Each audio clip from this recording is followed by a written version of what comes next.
Salut et bienvenue à cette capsule spécialement conçue pour expliquer le personnage du gardien ou du guerrier. Pour t'aider à t'y retrouver dans ce personnage-là, j'ai créé moi-même un personnage de guerrier que j'ai appelé Monsieur Gardien. Et ça me permet d'avoir tous les pouvoirs et je vais pouvoir les expliquer. Et ça a débloqué également toutes les pièces d'équipement. Alors, dans un premier temps, on va regarder les pouvoirs. Alors, le premier pouvoir que je t'ai suggéré, c'est le pouvoir de protection. Le pouvoir de protection 1, 2 ou 3 fait toujours un peu la même chose, mais avec toujours plus d'efficacité. Donc, le pouvoir de protection 1, c'est quand quelqu'un dans ton groupe, surtout dans ton équipe, devrais-je dire, quand quelqu'un dans ton équipe déroge à une règle, donc soit qui ne fait pas son devoir, soit qui dérange, soit qui oublie le matériel, à ce moment-là, automatiquement, toi, tu n'as rien à faire, mais moi, je vais pouvoir choisir un guerrier qui va protéger cet élève-là en question. Donc, sans avoir à rien faire, tu vas de temps en temps protéger de tes coéquipiers et tu vas encaisser une partie des points. Alors, si par exemple quelqu'un dérange en classe, je lui enlève probablement 10 points de vie.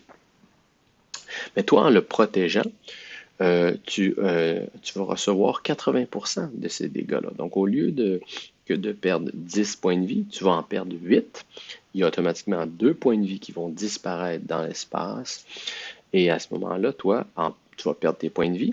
Oui, mais tu vas être récompensé de 100 points d'expérience et comme tu utilises ton pouvoir, tu vas utiliser 10 AP. Donc, c'est une façon très efficace pour le guerrier de monter de niveau, d'accumuler des points d'expérience en protégeant les autres, sans avoir à rien faire trop parce que le système le fait automatiquement. Un autre pouvoir du guerrier, c'est premier soin, c'est-à-dire que, bon, là, moi maintenant, c'est pas 27 points de vie que ça te donne, mais ça te donne un point de vie par chaque niveau que tu as atteint. Donc, normalement, au début de la partie, comme tu as été au premier niveau, au deuxième, au troisième, tu vas obtenir 5 points de vie. C'est une façon de se guérir soi-même sans attendre l'aide de guérisseurs. C'est une façon d'obtenir des points de vie, mais tu n'obtiendras pas de points d'expérience à ce moment-là parce que tu n'aides personne, tu n'aides que toi. Mais c'est une façon de se sauver de l'embarras de temps en temps. Tu as le pouvoir de chasse que tu vas pouvoir acheter assez rapidement, qui te permet de te faire d'oublier un oubli de matériel, donc de te faire pardonner un oubli de matériel. Alors, donc, si je m'aperçois que tu n'as pas ton matériel, tu peux utiliser ce pouvoir-là. Et ainsi, je ne te ferai pas perdre de points qu'au bas. Donc, c'est une bonne façon de garder sa, de garder sa fiche pas trop immaculée, donc pour ne pas accumuler trop d'oubli de matériel sur Koba.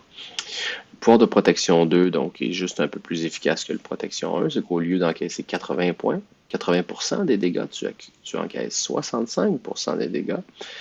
Et donc, tu encaisses moins de pourcentage, donc il y a un plus grand pourcentage des dégâts qui disparaît dans l'espace. Et il y a un pouvoir d'embuscade qui, lui, c'est le pouvoir qui te permet de faire écouter de la musique à toute ton équipe.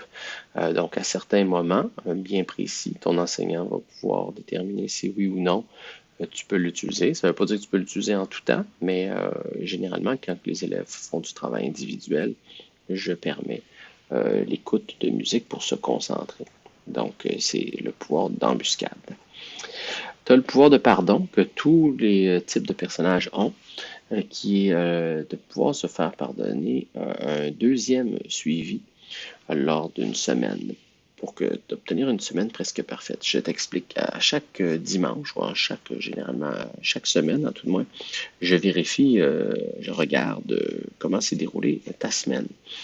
Euh, il y a le concept qu'on appelle la semaine presque parfaite. Et comme ça le dit, c'est une semaine où tu n'as eu pratiquement aucun suivi. Tu peux en avoir eu un, c'est-à-dire que pendant ta semaine, tu peux avoir oublié un matériel, tu peux être en retard une fois, tu peux avoir oublié faire un devoir, tu peux avoir dérangé en classe une fois. Si tu as un seul suivi, tu as une semaine qu'on appelle presque parfaite qui te récompense de 200 points d'expérience et de 100 GP. Au contraire, si tu en as un deuxième suivi, en temps normal, tu n'as pas de semaine presque parfaite, sauf si tu déclenches le pouvoir de pardon.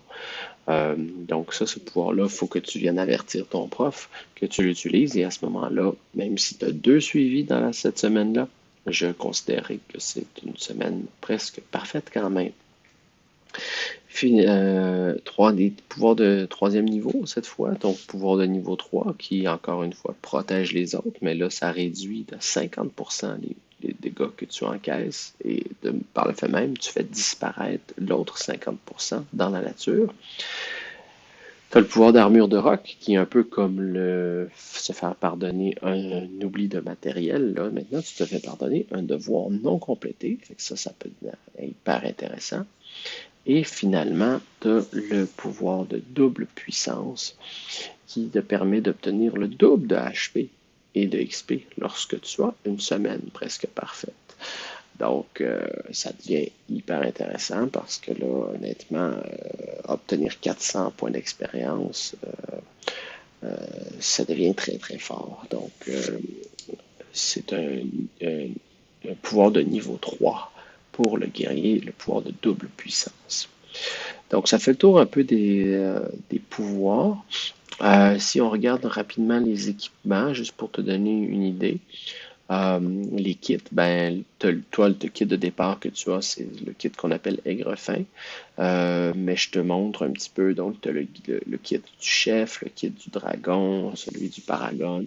Il y en a beaucoup, beaucoup des kits comme ceux-là où tu peux magasiner, je te rappelle, à la pièce. Donc, un pantalon, un casque, un bouclier. Tu peux acheter des pièces d'équipement de façon individuelle également.